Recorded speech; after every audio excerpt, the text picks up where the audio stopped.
In episode number 253, we cover all the exciting news from the D23 Expo. And IDW brings back our childhood with a special Goosebumps announcement. We also have Archie's Sonic the Hedgehog cancellations. Was there a team up here I didn't know about? Does Archie become the fastest hedgehog in Riverdale? I'll explain that when we get to the announcement. Our review this week is Dark Days The Forge #1. All of this and much more on today's show.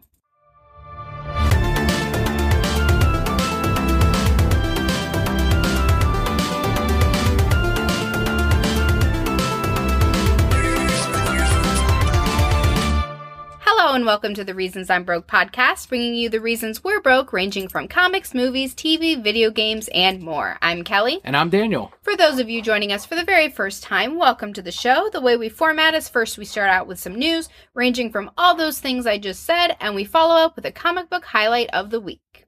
Before we jump into our hashtag games and our news for the week, I did want to highlight that two pretty big nerdy things happened in the world. And the first is being that the Doctor Who is a female, which is a big deal because... because Doctor Who cares. I don't watch Doctor Who. I don't give a shit if it's another guy, if it's a first girl, first woman. It is the first female. Again, I don't watch it. I don't care. So it doesn't matter. And then the new Game of Thrones season came out. I had one of our customer regulars come into the shop the next day and asked to talk about both Doctor Who and Game of Thrones. And both me and my coworker happen to be the two guys that don't watch either of those shows. And she's like, "What? How could you guys not watch those shows and be working here?" And we're like, "No, we don't care about Doctor Who or Game of Thrones. It doesn't matter." She's like, "Ah," and then ended up leaving. My dad is a huge Game of Thrones fan. I guess he gets HBO Go or something like that so he can watch it. And he was all sad. He's like, "It comes on tonight, but I can't watch it till tomorrow." He really likes the show. I'm like, "Dad, you'll be fine." We both watched the first season. Mm-hmm. I got through the first season and a half. And then I went, "There's nothing going on here except boobs flying everywhere. So I'm good." I see why people like it. It's not my thing. Same with Walking Dead. It's not our thing. Same with Arrow. But there are shows that we do like that the general public does not. So False. It's just, everybody loves the things we watch. There's always going to be things that some people enjoy and some people don't. It just happens to be that two big things that neither of us care about both happened the night before, and everyone the next day wanted to talk about those things. And it's like, no, I don't. I have no opinion about this one way or another. There's some funny memes and some funny tweets going out there that I've retweeted, but that's about it. Like, I really have no opinion. I haven't had anybody at work talk about this either. They've all been talking about D23, which we will definitely cover a lot of coming up very soon. For those of you who like Game of Thrones or Doctor Who, great for you. I hope you enjoyed these things. It's just not something that we're into. The other thing we did want to kick off with, and again, it doesn't relate to news or the podcast in general, but you have given out public service announcements in the past. Yes. So this one involves the Eatery, the sit-down restaurant that is Olive Garden. Olive Garden. Our little experience at Olive Garden last night. And what a great experience it was. Oh, boy. So we're eating at Olive Garden. Granted, this is Olive Garden, the shadier part of town. I think I would like to throw that out also. Not relevant, no, but okay. Okay. I'm just saying it's not the fanciest Olive Garden. There's no fancy and Olive Garden in one sentence. You didn't feel, when you were a kid, Olive Garden, was it fancy to you? We didn't go to Olive Garden until I was a teenager. I don't think we could have afforded it, one, but two, there wasn't one near us anyway, so it didn't really matter. I remember going with my friend's family all the time, and that was like a once a week thing you ate at Olive Garden, and it was so fancy.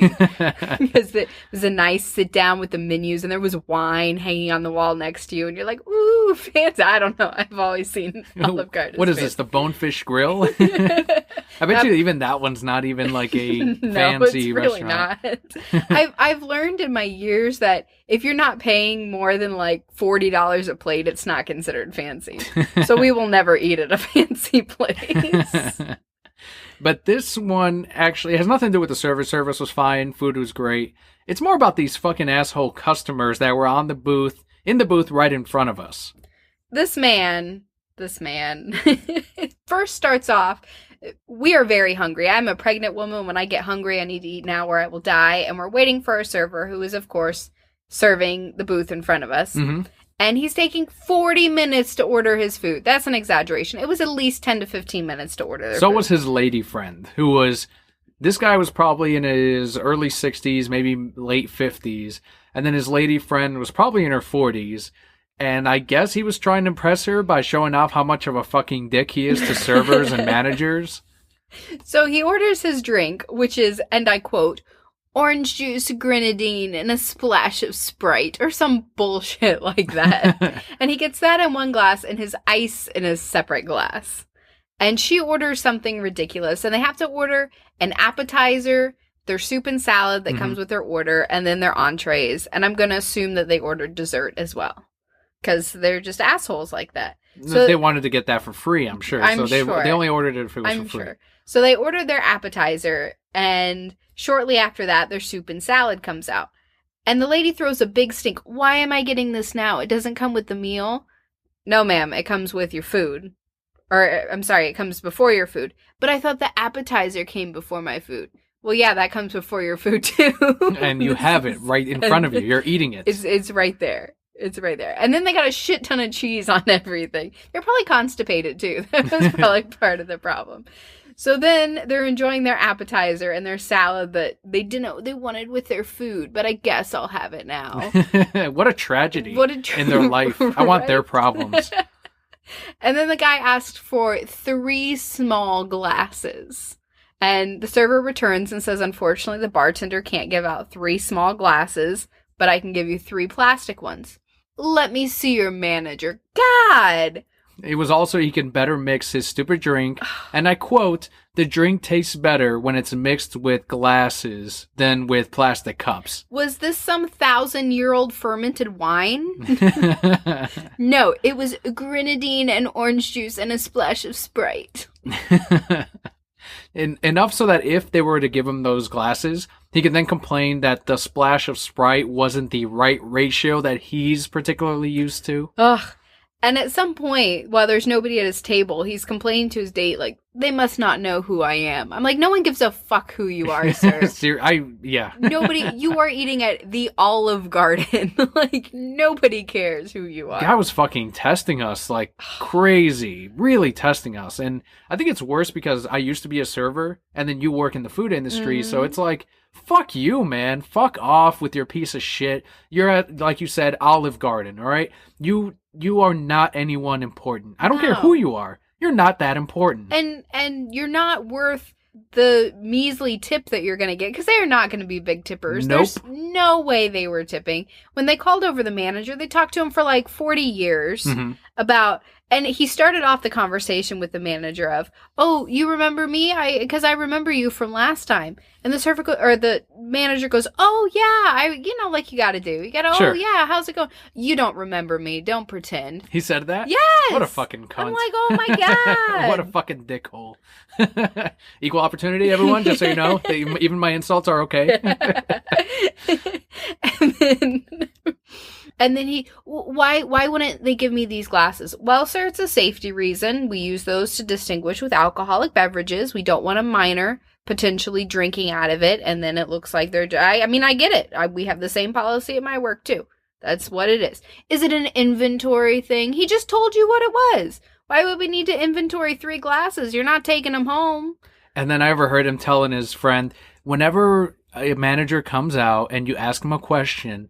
I don't care what the response is or the reasoning. The answer should be yes, sir, or yes, ma'am. I'm like, God damn it, you fucking, how unimportant is your fucking life that this is the big event you have to make to give yourself some fucking self-importance, to try to pretend that your dick is not tiny. Like, this is what this shit is. He has this fixation to try to make himself feel like a fucking man by talking down to servers and managers who won't talk back to his fucking stupid ass. At the Olive Garden. At the fucking Olive Garden. Jesus, fuck. That was my favorite He's not in part. Vegas. He's not in California. That was my favorite part of all of this, is that he was at the Olive Garden.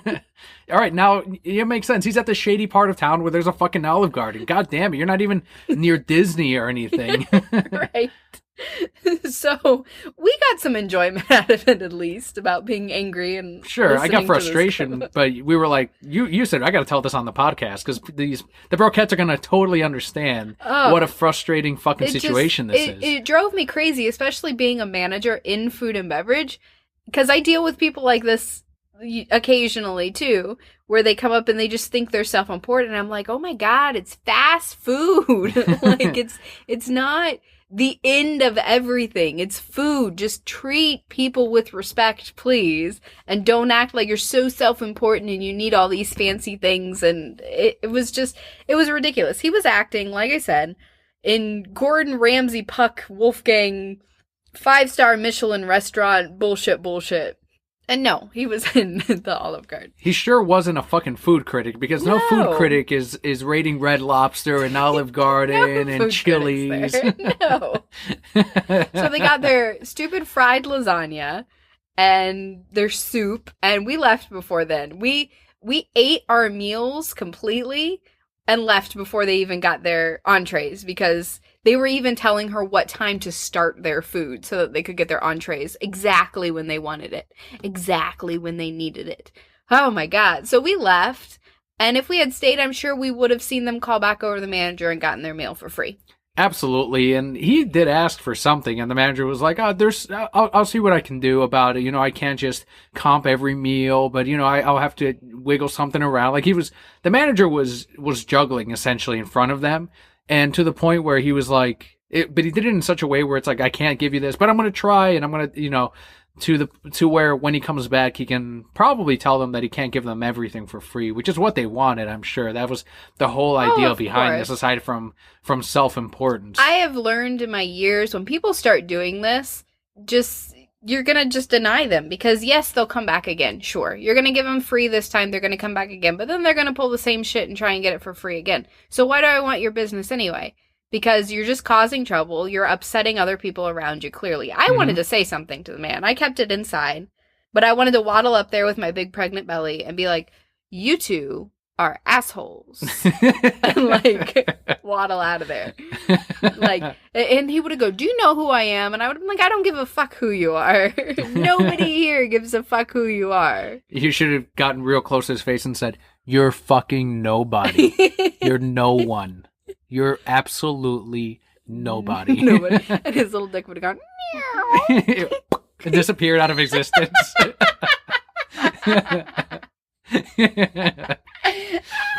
Whatever he had left, I just obliterated with that. I like how, as you obliterated it, it wasn't a big explosion, it was just a... Barely audible too, because there's not much there. But I would have been like, oh, is that the sound of your dick disappearing? Because you're no one. So our public service announcement in all of that is treat your servers with respect. Don't act like an asshole, because then people are going to talk about you on a podcast. And I like how you answered your own question. You're like, what if he's a listener? You know what? Fuck him. I don't want him to be a listener. I don't know, because if our listeners act like that, and we love all our listeners, we love you all. Absolutely. But if you treat people like that, then you don't need to listen to me, because we're not going to be friends anyway. You had said something else. If we had said something to him as well, the other thing, and I told you in the car, I'm like, if we had said something, he would have acted like we fucking opened fired right on him. And like, can you believe what they said to me? I need you guys to, it would be Olive Garden's fault again after we left. They would have called corporate. Like, you guys should have done something. Why'd you let them talk to me like that? He did mention something about corporate somewhere in there too. Of course he did. Of course he fucking did. Why wouldn't he mention? And that's one of the problems with these big chain restaurants too, is that corporate is the end all be all. When it used to any retail large location that I've worked at, that's part of like a nationwide chain, even restaurant, as soon as like corporate comes into play, no matter what the situation is, no matter what it is, they make you bend over backwards and do whatever anyway. So it's kind of like you lose either way. You're going to be undermined, and they're just going to say, just give them their fucking stupid food, tell them to fuck off, just so that they can come back again, and do this like you said, the exact same fucking thing next time. It's frustrating, but Yeah, we have to share that, I guess. I did have to share that because it was it's our venting. It was yes, the our highlight of my week, and now people know what not to do, especially at Olive Garden or in restaurants. This sort of is like therapy, just getting that shit out there. Well, as I tell people all the time, if you come up and you're nice, you're going to go away and I'm not going to remember you. Mm-hmm. If you are an asshole even a little bit, I'm going to remember you for the rest of my life.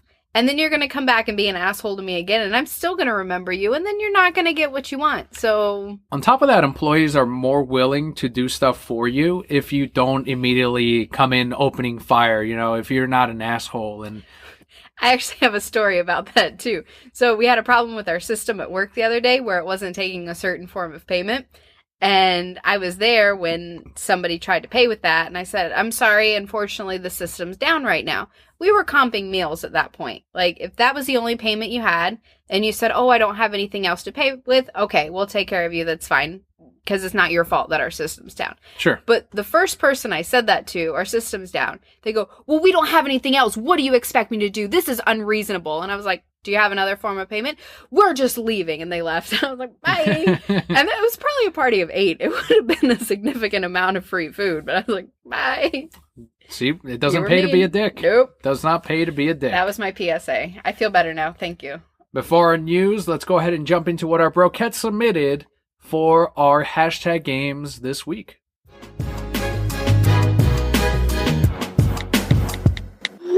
This week, our hashtag was hashtag Make a Movie Mexican. My entry was Piñatas of the Caribbean.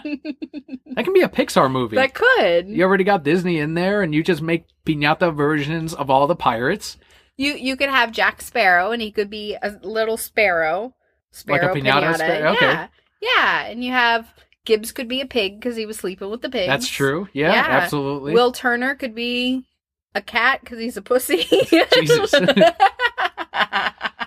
You don't like Will Turner, do you? I don't like Will Turner. No. What would Barbosa be? Would he be a skeleton piñata, or would there still be that moonlight thing? There would still be the moonlight thing, so he would just be a normal pirate piñata. Mm-hmm. And you're like, cool, but then the moonlight would be there and he'd be a skeleton piñata. Oh, no. It'd go translucent and you can see the candy inside. That's what it would be. Oh, that's so cool. Would he have cool candy or would it all be rotten candy? Would it be a whole bushel of apples? There you go.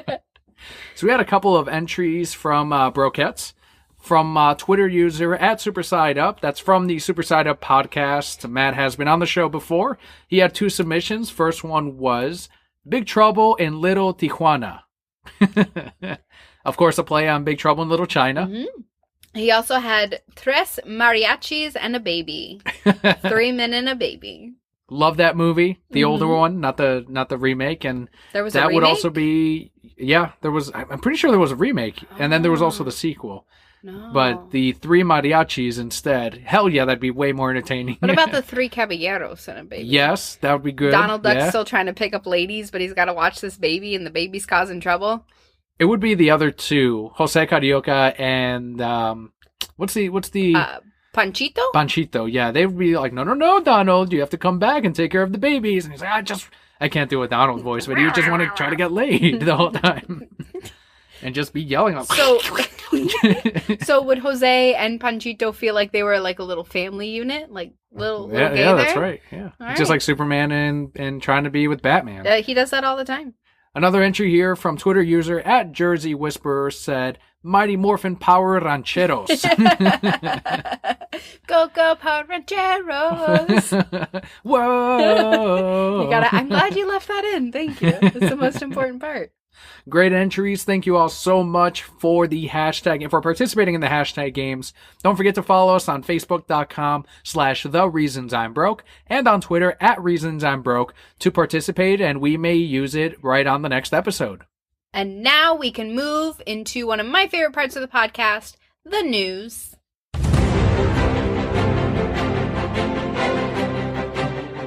So Nicholas, the same Twitter user at Jersey Whisperer, wanted more Disney news. And I told him, don't worry, we're going to talk about D23. And of course, made sure to add a little bit of extra D23 there for you. So the 2017 D23 Expo, you definitely want to talk about. You're a bigger Disney person than I am, and I'm sure you can give us a pretty good insight on some of these announcements from the big company, from Mickey, the house that a mouse built, from Disney. There's a whole bunch of news here, too, that we have to talk about. First, we're going to start out with some news on the Marvel side. Images from D23's Expo showcased a new look for Thanos as he's set to appear in the Avengers Infinity War.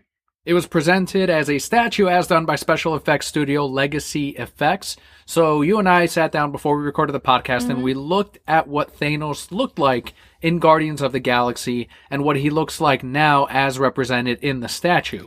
Previously, he looked like a silly video game character. All right. With his little helmet. It was super CGI, yes. Correct. And now he looks like he's trying to pick up some nice young men with his little sleeveless shirt and his knee-high boots.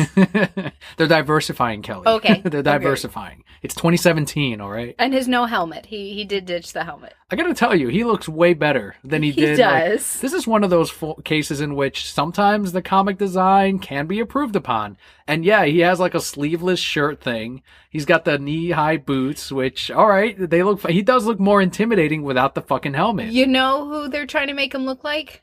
Darkseid. A little bit. With his little dress outfit and his knee-high boots.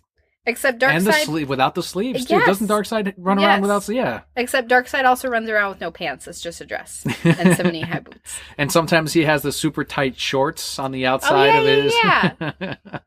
Depends on the design. But yeah, I guess he does look a little closer to Darkseid, which Thanos is already a from the beginning, they were like, okay, they were going to copy Steppenwolf. And I believe it was Kirby that said, look, if you're going to copy one of DC's new gods, might as well do the fucking Darkseid, the big bad out of that side. And he's like, all right. So they just went ahead and made their version, and it's Thanos. And you're about to see him take on the Avengers. What is it, next year that Infinity War comes out? So it's going to make Disney a shit ton of money.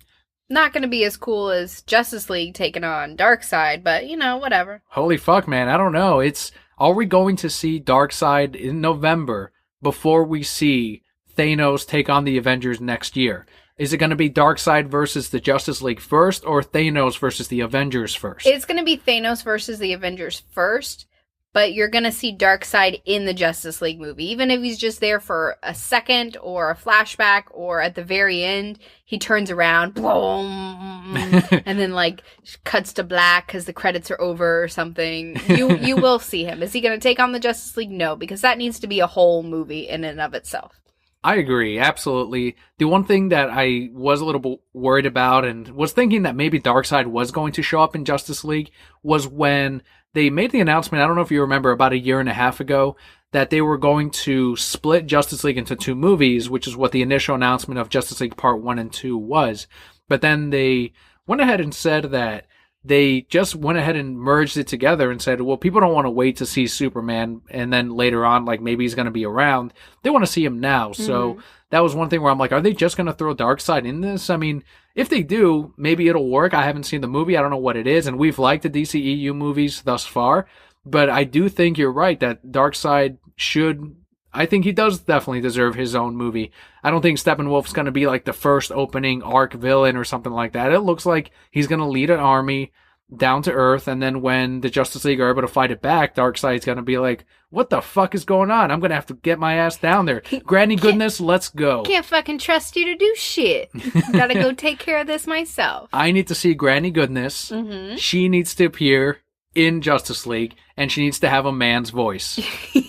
You know what I think is going to happen too? What I think is going to happen is they're going to have to fight Big Barda also, and she will eventually become a good guy, but we got to fight her as an evil guy with Granny Goodness first. Second thing, and I know this won't happen, but I want it to happen, I want them to go to Apocalypse, and Batman programs all the hell spores to explode, and Darkseid gets a little turned on. That is the best scene. It's done better than the comic book in that Justice League. It was Justice League Doom, wasn't it? Where Supergirl gets corrupted by Darkseid and she has to fight her cousin. And in the meantime, Batman's like, let me go take care of the real business over here. I've activated the Hellspores. While you ladies are pulling each other's hair. And the best is Darkseid doesn't even look at him the whole time until Batman gives him the fucking code.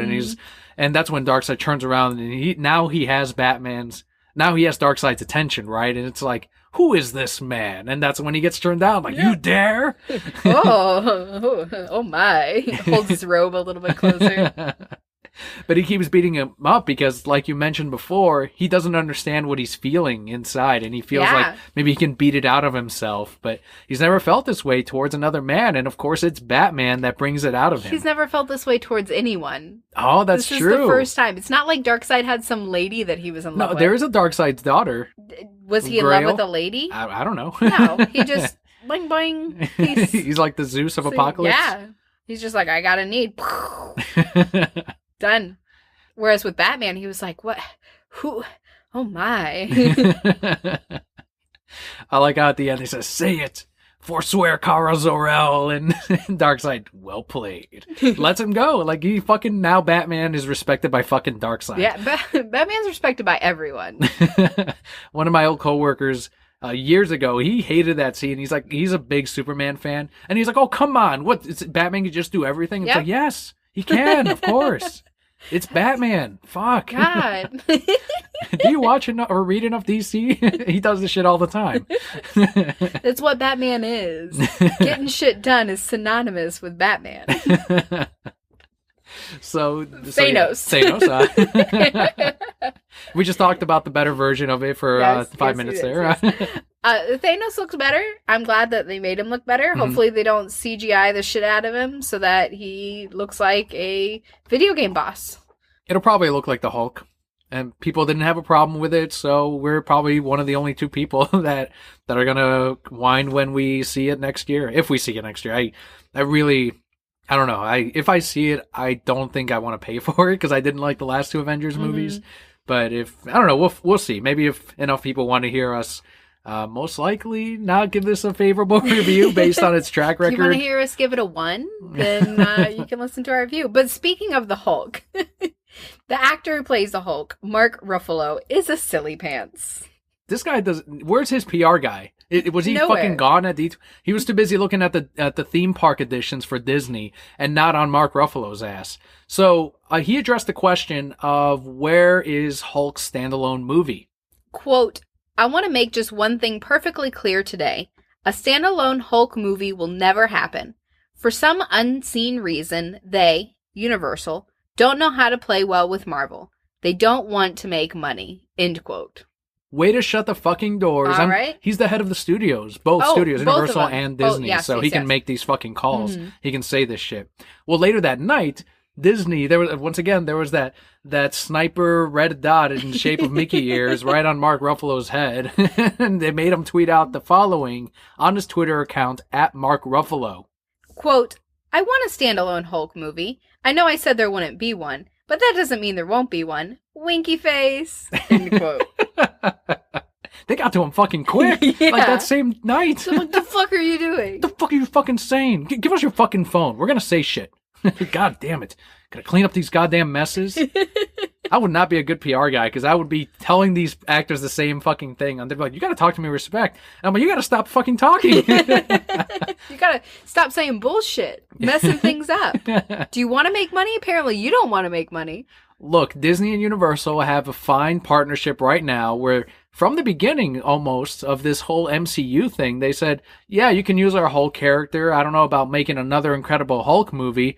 Maybe they weren't entirely satisfied with the returns on that. But after that, they're like, look, you can use the character. That's fine. We're not going to talk about any standalone Hulk movie anytime soon. We will see Hulk in Thor Ragnarok later this year, though, and he'll look like Thanos all CGI'd. With a helmet, with a little, what is it, Greek helmet? Is that what the Spartans? Yeah, the little Spartan helmets, the Romans or whoever they were with their little tassel on the top. Tassel. It looks like a broom. They graduated, Yes. Continuing on the D23 news, now the parks. Mm-hmm. Disney Park Epcot, which is our favorite Disney park, so fucking good. We were just there. Will be replacing its Universe of Energy ride with a Guardians of the Galaxy attraction. Universe of Energy opened in 1982. This is the Ellen DeGeneres ride. I think that's the same year that the park opened, isn't it? Yes, 1982. 1982 is when Epcot opened. I know these things because I am a Disney person. Disney snob, yeah. I'm not a Disney snob. There's people way crazier than me. That's true. But yes, Ellen DeGeneres ride. I have heard great things about this ride. I've never been on it personally. I have been on it once. It's like a 40-minute ride. It takes you through what people use as energy and how they're affecting the Earth. And it is dated. It's got Bill Nye the Science Guy along with Ellen DeGeneres. Cool. And they both pretty much go through the history of Earth. They go through the formation of the planet, evolution, and modern civilization. And throughout it, they talk about the damage that we've been doing in the last, 15, 20 years, et cetera, and how oil and coal are great resources. And that's why I'm like, this is definitely old. Just a little bit. And, but it's kind of cool because you see some animatronic dated, but animatronic characters and animatronic dinosaurs and animals. So it's kind of neat to see for that, but it is a 40-minute ride. So it is kind of like quite an investment out of your Epcot day when you could be drinking around the world. That was the ride that you went on when you were there for a class trip and you had to learn something? Basically, yeah. That's the one where that's how they made it educational. That You're absolutely right. So the rumors that the Guardians of the Galaxy ride will open in time for Walt Disney World Resort's 50th anniversary in 2021. Guardians, I would see more in Hollywood Studios, which to anyone that has never been to Disney is like their movie park. And that's where they're putting Star Wars Land. That's where they have the Tower of Terror. That's where they have the Pixar Land. So it would make sense to put Guardians there. Epcot has always been more about the future, the land of tomorrow, the world culture showcase. All of that is not really in theme with Guardians. Yes, but where are they placing it? We just said in Ellen's. Which is, I guess, next to Mission Space. Which is near Mission Space. So if you model it as a space travel ride with the Guardians characters, there you go. Space. So it would have to be more like an educational type of ride is what you're trying to say? I don't think that's going to happen with Guardians. They're going to make it fit in there. The thing is, look at the Guardians ride at Disneyland, which was just Tower of Terror reskinned. Okay. How long was the wait for that ride the first day it opened? Forever. 5 hours. The line for that in Pandora met in Texas. We've talked about that before because it was such a long wait. So you will have a long wait for this ride too, whatever they make it. And they'll do something decent with it. I mean, they'll make it good. The thing that does make me sad about this change, and yes, I'm one of those people who will say I've never ridden the Ellen ride, so I did not contribute to this ride staying at all. But like you said, when you talk about Epcot, you talk about things of the future, you talk about conservation of the world, you talk about learning about different cultures, and it feels like with this, they're really pulling away from that and stepping away from their mission that they had initially. And I understand they need to bring more people to that side of the park because Ellen's right now closes at like 5 p.m. every day. Yep. Because they just don't have anybody except for those school groups getting on that. So yes, I can see why they're doing that because they need something to liven it up. But it does feel like they're kind of getting away from that mission. Can we talk about the restaurant that's going over there, though? And that's not in our news, but we need to talk about that restaurant. Okay, what about the restaurant? The restaurant going next to Mission Space is going to be a space restaurant. Is it going to have space food? Yeah, You have like little powder that you add water to? No, but they're probably going to have like nitrogen food. Like you freeze your desserts with nitrogen and it makes an ice cream thing. So it's going to be one of those like where you see those chefs every now and again on MasterChef and they try to use, like you said, the nitrogen smoke and the smoke nitrogen. And they warm up their sauce in beakers. I'm like, fuck off. Just fucking make the sauce. Jesus Christ. You don't remember the nitrogen dessert from Food and Wine? It was good. Shit was delicious. But fucking beacon sauce. Get the fuck out of here. But have you seen the concept art for this restaurant? I have not. It looks like the deck of a spaceship. So the outer wall is all going to be video screens projecting legit like Earth and stars, like you're on a spaceship. All right. So it's like you're on the Enterprise? Yes, pretty much. And then there's a bar on the other side, which looks like the Enterprise bar. Well, I'll be there. Where and I better see Whoopi Goldberg. And then it's all in like blues and it's so cool. And I'm going to eat there so bad. The foodie in me is like, what's going on? Is that 2021 also? I'm like, who the hell knows? I don't know. They got to build a whole nother building. And then it's really not run by Disney. It's run by the people who own Morimoto in Disney Springs. It's a third party. So, yeah, third party company that owns that. Yeah, they have a lot of partnerships. Mm-hmm. So we had mentioned Hollywood Studios earlier. There's an attraction there called the Great Movie Ride, and it takes you through the history of cinema and movies. Mm-hmm. And again, describing it to as anyone that's never been on it, the movies sort of come to life because you go into the movie theater and then you see like animatronic characters, animatronic recreations of things like The Wizard of Oz, Alien. Casablanca, Alien. And it's a really cool ride. And there's also interactive actors, but honestly, that's another ride that doesn't have the longest wait time. And it does definitely need an update, with Alien probably being the coolest part of it, just because you see fucking 3 xenomorphs pop out at you. And things dripping from the ceiling. Yes, and it's super awesome. Isn't Ripley in there, like, looking around, yes. real scared? Super awesome. But that's going to be closing in August. The Guided Dark ride makes use, like you said, of audio animatronic figures, live actors, special effects, and projections to recreate all these iconic things. And it was so cool because they'd be out there with their guns. Oh, that's another reason it's closing. There's a lot of guns in that ride. And then they have the mummy where they touch a thing and it's like, and then it's a skeleton and they're like, psych, stole this thing, bitch. The ride is set to be replaced with Mickey and Minnie's Runaway Railway ride. There's a lot of R's in that shit. Can you say that 5 times fast? And yeah, go ahead. Rumors indicate that Disney completed its contract with MGM on the use of these movies featured on the Great Movie Ride, and of course just chose not to renew. Because like you said, there's not a lot of people who go back and ride it. Mickey and Minnie's Runaway Railway will be the very first Disney ride based entirely on Mickey Mouse. The ride will take guests through the screen into a Mickey Mouse short where, quote, anything can happen, end quote. The animated short film begins with Mickey and Minnie getting ready for a picnic while Goofy fucks things up. Tries his hand at being an engineer. Riders then literally step into the movie screen to board Goofy's train. I'm going to be honest with you, that sounds fucking fun.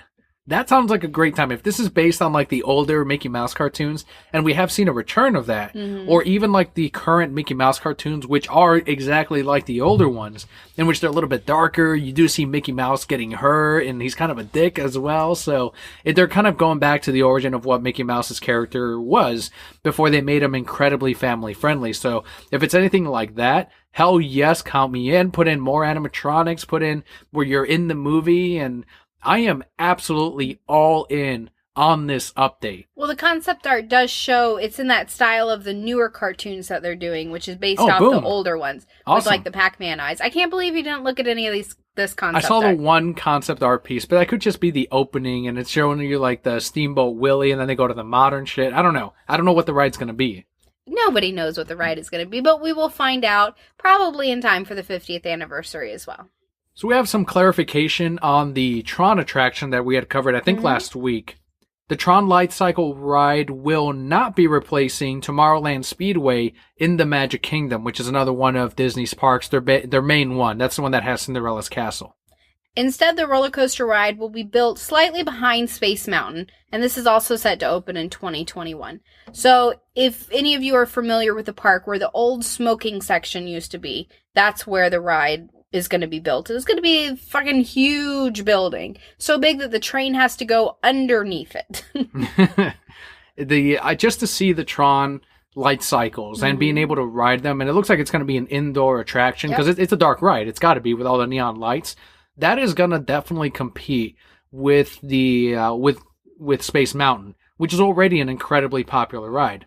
That side of Tomorrowland is going to be super packed for a very long time. Oh, yeah. Space Mountain already has the most guest flow in the entire park. And then to add something else big like that, I think ultimately it'll be a benefit because on some days it's going to kind of split the business between them.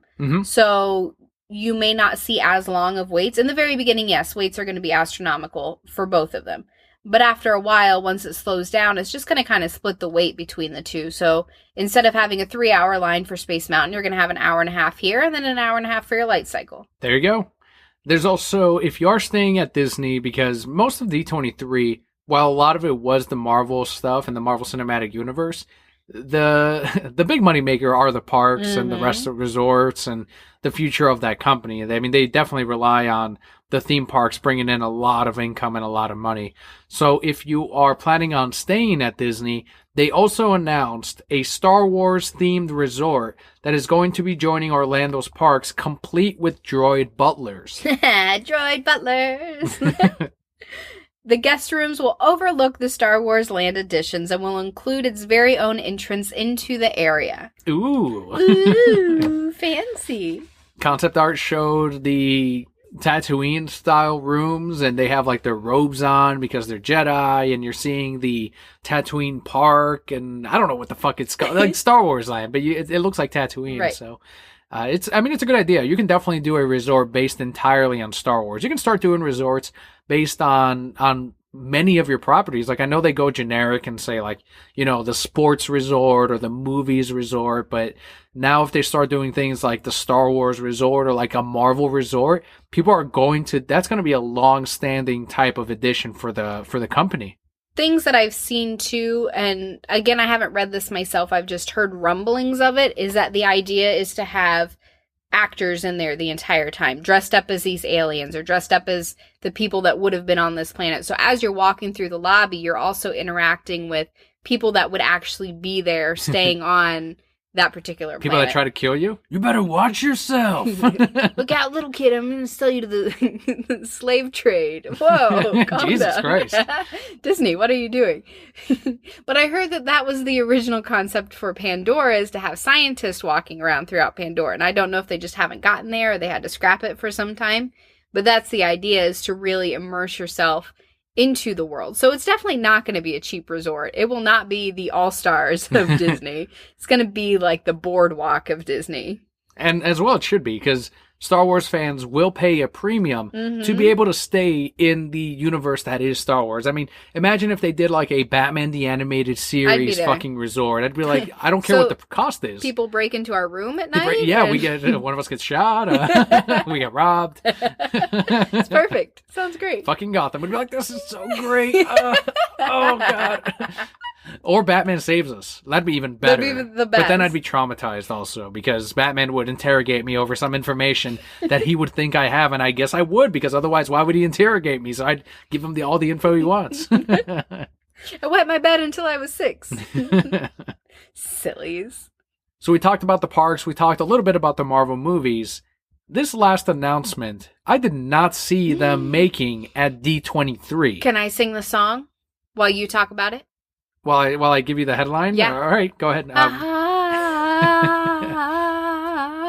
It's finally Kingdom of Hearts 3 game director Tetsuya Nomura showcased Toy Story World with toy versions of Sora, Goofy, and Donald. Andy bought some weird toys. Can we just start off by saying that? So yes, finally saw the toys in the Kingdom Hearts 3 news that we were expecting to see. And they look like they don't fit at all in fucking Toy Story. They look terrible. They are way too intricate for... They gotta go back and pull up the technology that they used for the first movie and all the limitations that went with it, and try to make Sora, Donald, and Goofy in that program, and then say, yep, these are the toy versions. Or even my manager, Chris, said, why didn't they do like actually it might have been Richard, who said, why didn't do like a Mr. Potato Head Donald? Or, like that kind of thing. Well, that would have been way smarter. Mr. Potato Head Goofy. Okay. They need to throw some Tsum Tsums in there. Just do cross thing? Yeah, I'm sure that would have been extra licensing, but alright. It's all Disney, Tsum Tsums. They just look weird. They look like those anime figures that you buy from the conventions that don't look like anything else on your shelf. But it'll be very easy for them to translate into sellable figures, so there's that. That was like 5 minutes of gameplay on top of that. I gotta tell you, the visuals look amazing. They look way improved than like the initial 1 or 2 sneak peeks that we've gotten in the past. It is extremely smooth when they do that transition from like the cutscenes, and then they're like, all right, here you go, fight a bunch of Heartless. And it looks incredibly polished, I should say. But then they gave us this fucking joke at the very end. This troll that everyone saw, like anyone that believes this is fucking delusional, is absolutely delusional. They gave us a release date of 2018 for Kingdom of Hearts 3. Ah, ha, ha, ha. You guys are fucking gullible if you think this game is going to come out next year. This game is not going to... I don't care that it got announced at D23. I don't care that the trailer gives us a fucking date. It is not going to come out next year. We said, and I'm still going to say at the fucking earliest 2020. Like, this is going to come out in the year 3158. This game is going to come out long after all of us. All the listeners listening right now, unless you're in the year 3158, are going to be fucking long gone. It will also release with the 50th anniversary of the park. Just lump it all together. The 150th anniversary of the park? Yes, correct. Yes, you are right. There you go. I do like all the Super Kingdom of Hearts fans that are like, why don't they make a Kingdom of Hearts land in the parks? It's like, you are out of your fucking mind. Do you know how business works? Do they understand business? I don't think so. The market to Kingdom of Hearts is tiny compared to the market for, let's say, a Star Wars Land Edition. Marvel. Or fucking Pixar, which is a family, what do you call that? Franchise? Yeah, family franchise. Not for fucking 22-year-olds through 32-year-olds that are playing Kingdom of Hearts. They're not going to be the ones going into the parks and playing these things and demanding a Kingdom of Hearts. No, get the fuck out of here. They'd never do that shit. No, of course not. Who would go? I would go. Nobody else would go. I've mentioned before that I worked at the parks at Disney. This was many years ago. And before, this was so long ago, Kelly, that people were still wondering, when the hell is Kingdom of Hearts coming out? The third one.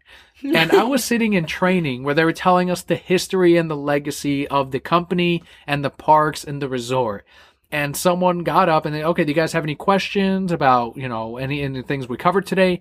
And this fucking nerdy looking guy, of course, raises his hand and she's like, yeah, go ahead. And he goes, yeah, so I was wondering if we knew when Kingdom Hearts 3 is going to release. And she goes, excuse me, what did King... yeah, it's a video game, Kingdom Hearts 3. I was just wondering if you guys knew when it was going to release.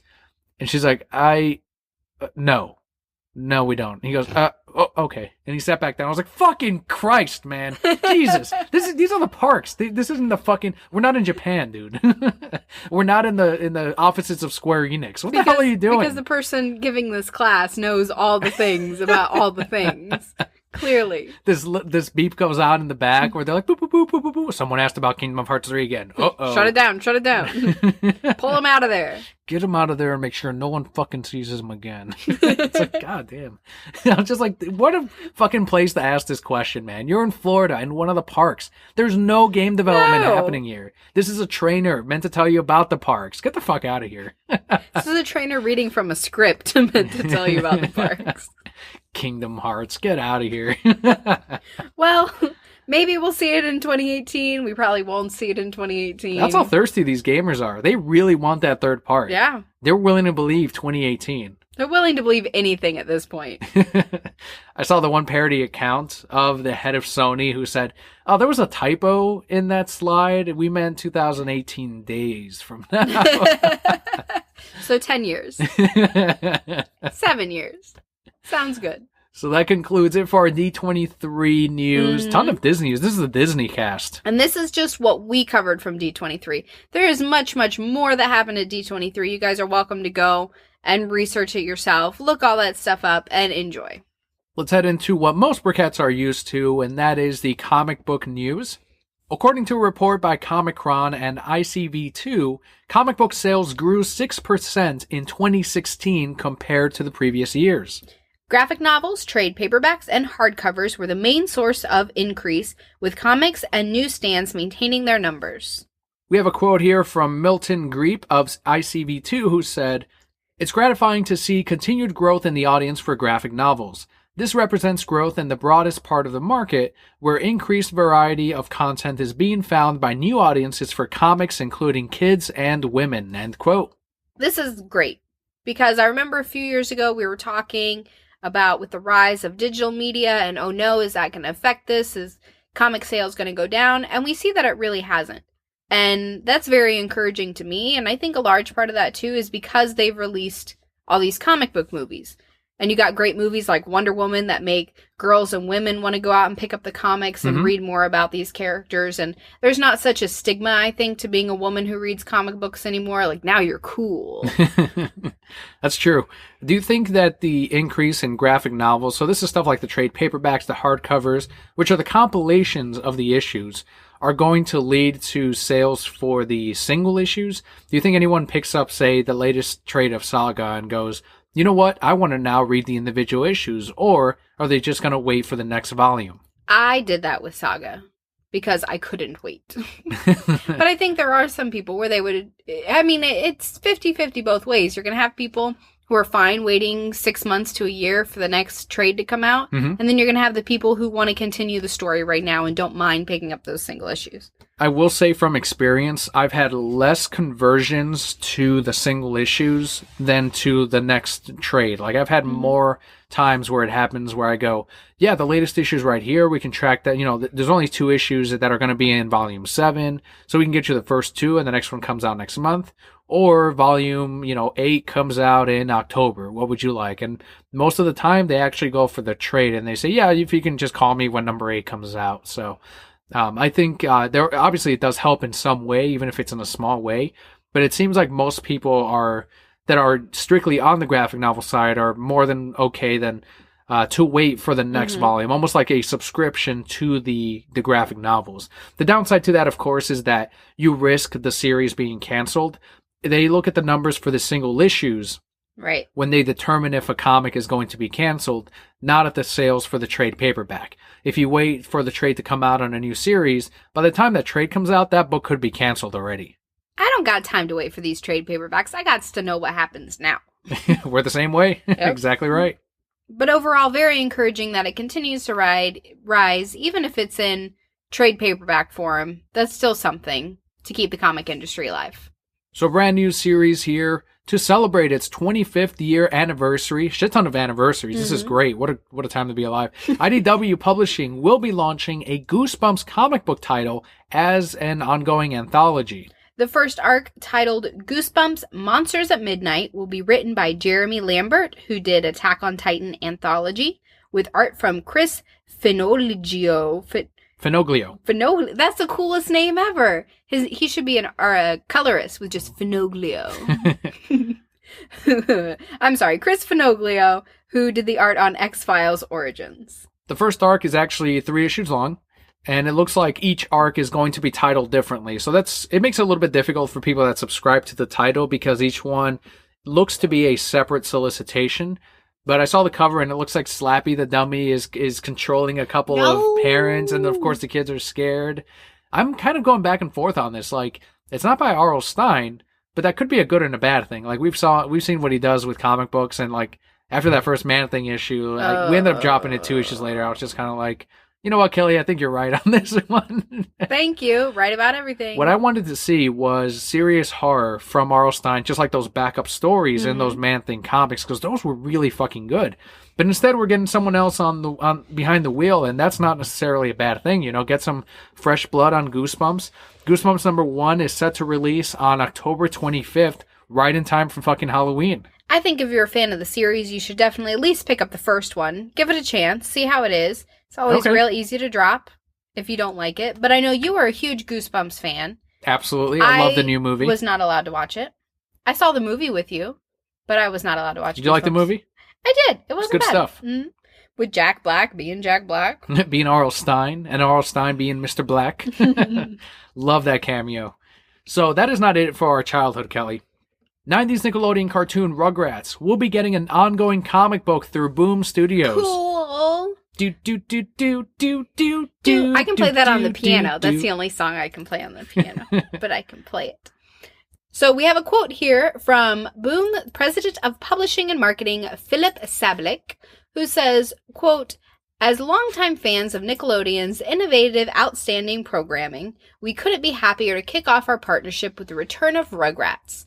The entire team at Nickelodeon has been a fantastic partner, working with us to deliver the best all-new stories of your favorite animated shows in comic book form through our all-ages Kaboom imprint," end quote. I tweeted back at them after this news and I said, you give us Rocko's Modern Life, the comic book, and fucking sold. No. They're going to see how well Rugrats does and probably spin off from there. Of course. The solicitation for issue number 1 reads, quote, Tommy, Chucky, Phil, and Lil have noticed something. They are being watched. Somehow their parents can see every little thing they can do. They're going to have to find a way to have fun while avoiding the electronic eyes of the baby cam, end quote. I loved Rugrats growing up. It was one of my favorite shows, so we're definitely going to pick this up. I hope we're picking this up. If you want to get it, I'll get it. I at least want to read the first one, so I can relive my childhood. But speaking of Rugrats, I'm going to go down a rabbit trail right now.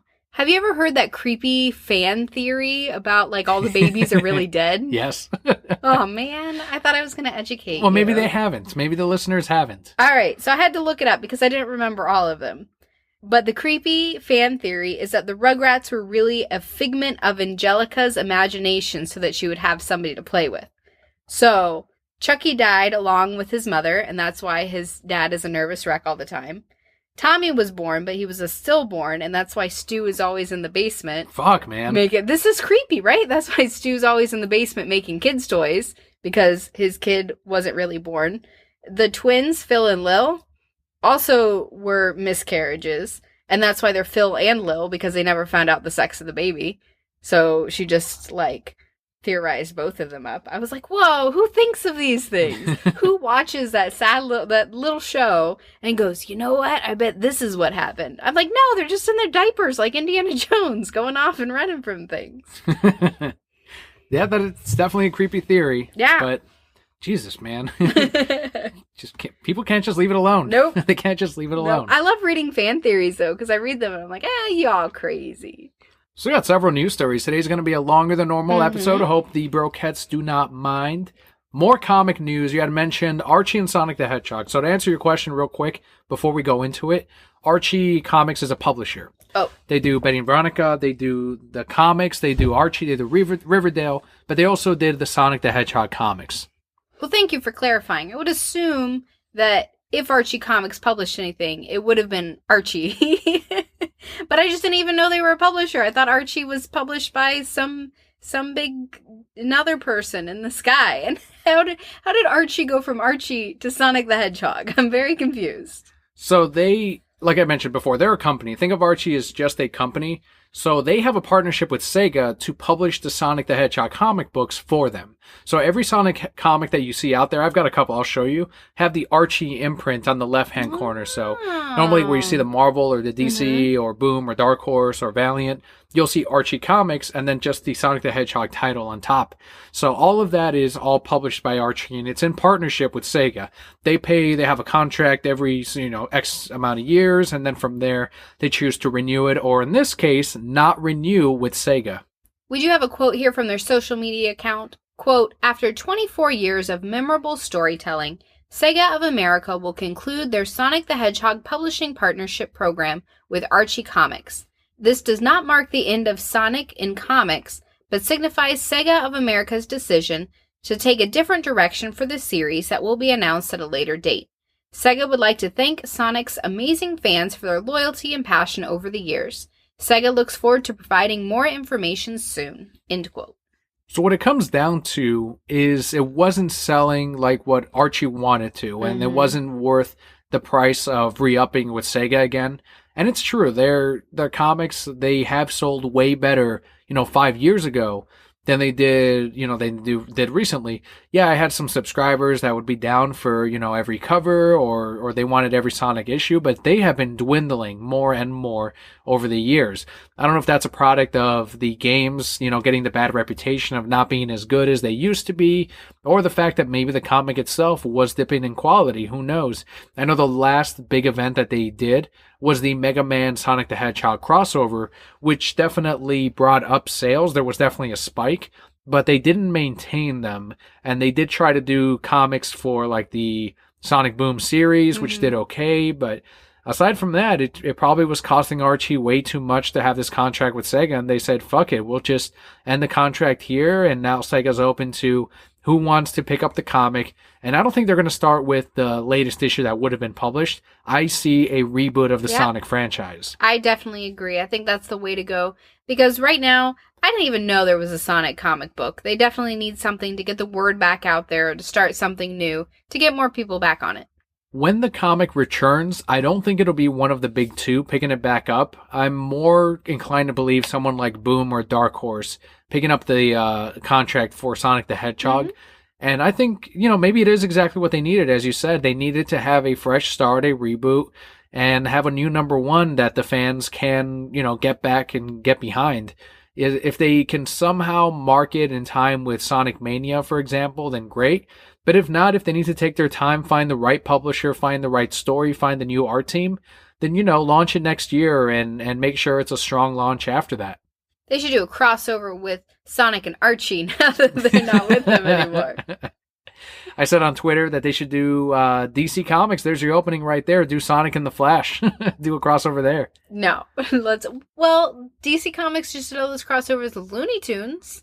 Well, they own Looney Tunes. That's all Warner Brothers. Okay, so you could do Sonic and Looney Tunes. There you go. Or the only reason I went directly to DC, aside from being a fanboy, is that they recently crossed over with Archie. So what if they're like, hey, you guys aren't using that contract? Why don't let's just pick that shit up. Just bring it over here. Because you could do Sonic and Speedy Gonzales. Yes. Oh, yeah. And the Roadrunner. Uh-huh. And the Flash. Yes. And Superman. We'll throw him in there, too. He's pretty fast, too. He is. Faster than a speeding bullet.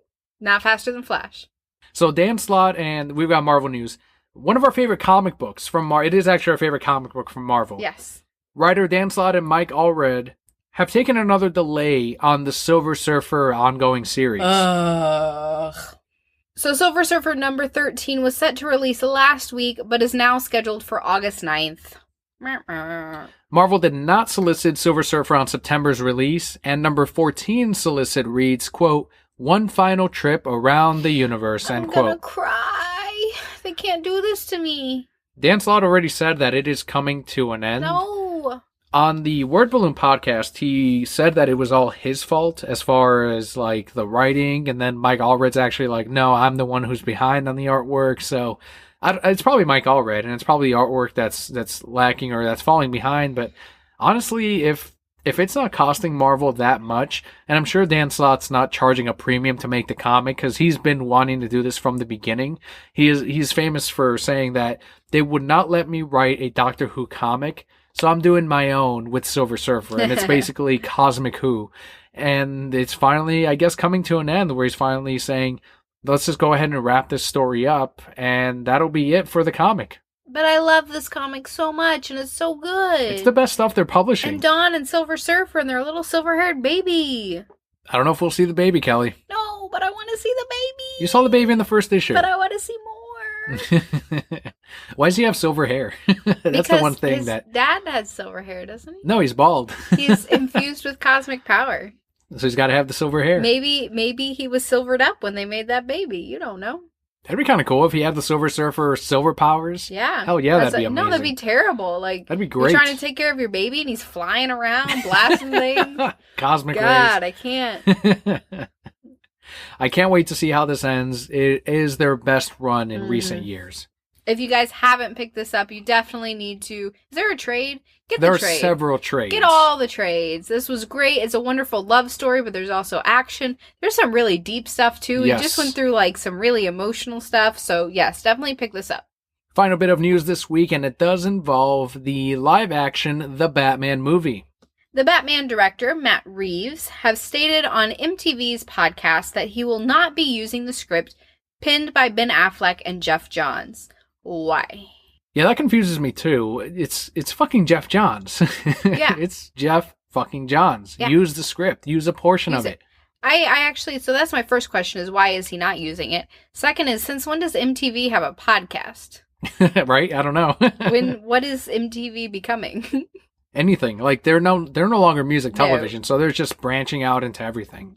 We have a quote here from Matt Reeves who said, quote, "It's a new story. It's just starting again. And it's going to be, I'm excited about it. I think it's going to be really cool," end quote. That means it's not going to be really cool. I think it's going to be really cool, guys. It better not be an origin. Do you know how mad I'm going to be if it's another origin story?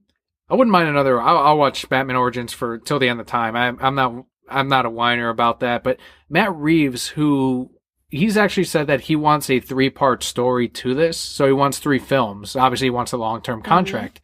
Just like he did not. I believe he didn't direct the first Planet of the Apes, but a lot of these directors want to secure longer term work for especially big blockbusters like the Batman. So he probably said the script that Jeff Johns put together with Ben is not set up for a, Batman 2 or Batman 3, whereas the story that I want to come up with will set up for future movies.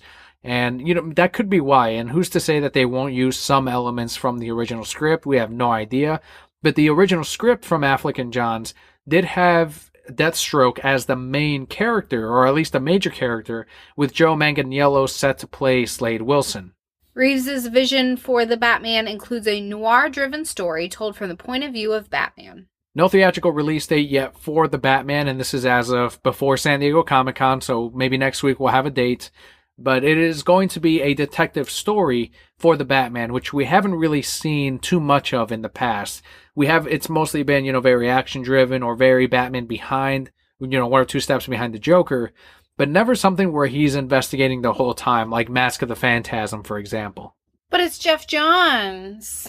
I know. I want to read that original Jeff Johns script. I'm sure it was so good. And the test footage for Deathstroke looked fucking amazing. And now it's gone. Maybe he'll show up. Maybe he will show up, Kelly. Or maybe he's crushed our hopes and dreams. I know Joe Manganiello has also said, I have no idea what's going to happen with me. I don't know if I'm going to be let go of the contract. No one's told me anything. Well, we will find out some year, since there is no theatrical release. Hopefully he does great things with it. We hope. We keep our fingers crossed. Like we've said many times before, thus far we've liked all of the DCEU movies. I'm hoping that this one's no different, and it's too early to judge, realistically. And that does wrap it up for our news this week. We can now head on over, before our comic book review, our Patreon shoutouts of the week.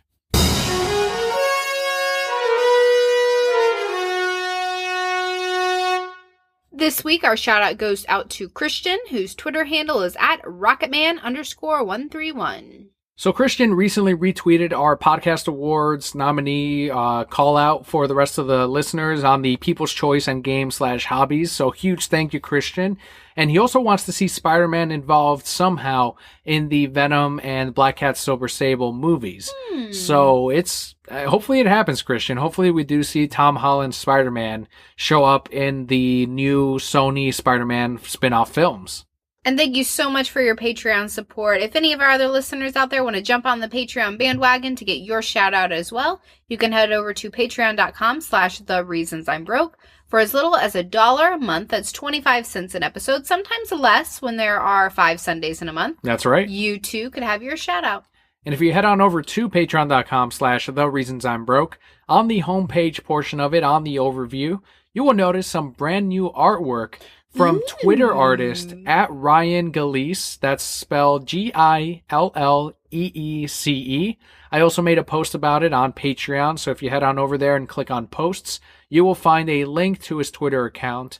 But he put together some artwork of you, me, and AC sitting down and podcasting, the exact thing we needed to really spruce up that homepage on Patreon. It's me pointing at you saying, I told you I was always fucking right. And me kind of handing back yeah, I know, you're always right. You're right. Rabbit trails, correct. Finally, thank you. So huge thanks to all of our Patreon backers. Without you guys, we wouldn't be able to do these couple of extra things, a couple of extra art pieces to really color up and to improve upon the little things that we do have, like Patreon, like our Twitter page, and like our Facebook stuff. Also, the main website, which is thereasonsimbroke.com. You can head on over there. You will find a link to everywhere you can find us, including the Patreon and a live player to the podcast, too. So if you don't have a podcatcher, you can also listen to us directly from the website. We will remind everyone that our podcast will always be free. But if you do want to help us, if you have $1 to spare each month, that'll definitely go a long way in helping the future of the show. We also want to send out a shout out to decalavenue.com, who helps us at the $5 tier reward mark. And with that, we can jump into our comic book highlight of the week.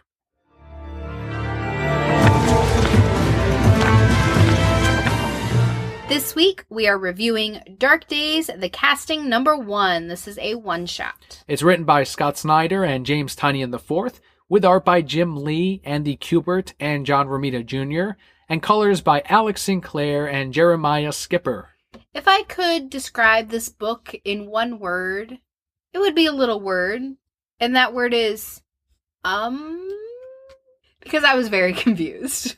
Just like The Forge, which was the previous one-shot to this. So as a recap, everyone, there are 2 one-shots before we get into the Dark Knights Metal event that is coming up this summer.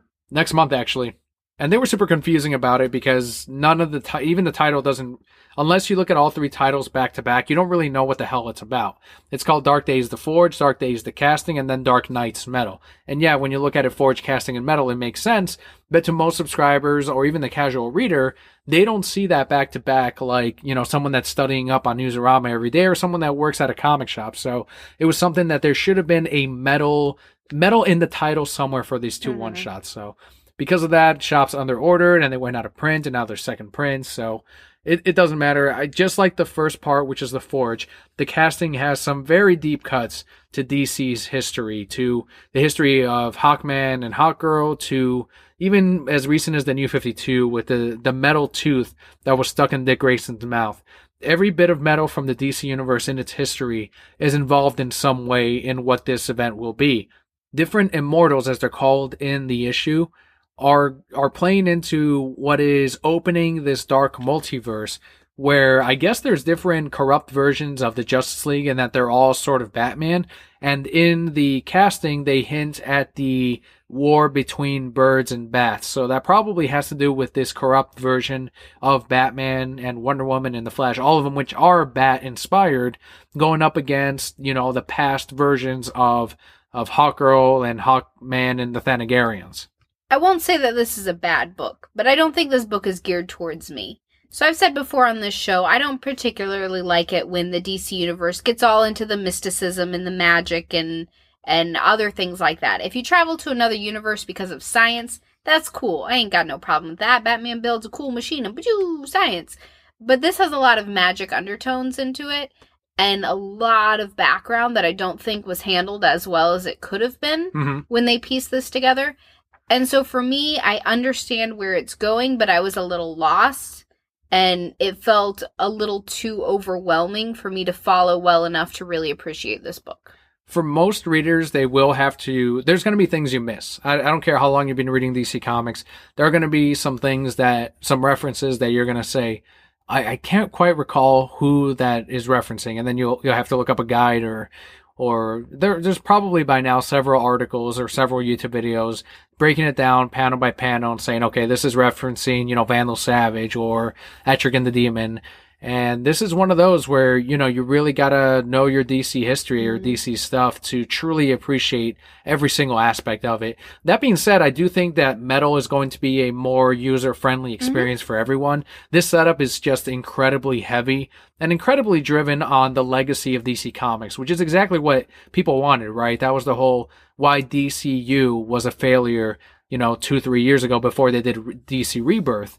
And that was because they were ignoring the older readers, the legacy readers, and now we're coming back to that in a huge way. You wanted things to count, you wanted things to matter. There are things mattering that you completely forgot about, and that's all coming with this DC Metal event that is going to eventually lead into the separate Doomsday Clock later this year, which I'm more excited for. Scott Snyder and Greg Capullo, amazing, great. But Jeff Johns and the Watchmen, And then in a recent interview with Tom King, he said that Doomsday Clock is going to set up another event a year and a half from now. So next winter, there's going to be an even bigger thing that's going to be the next DC universe. And that's what Dan DiDio said it needed to be.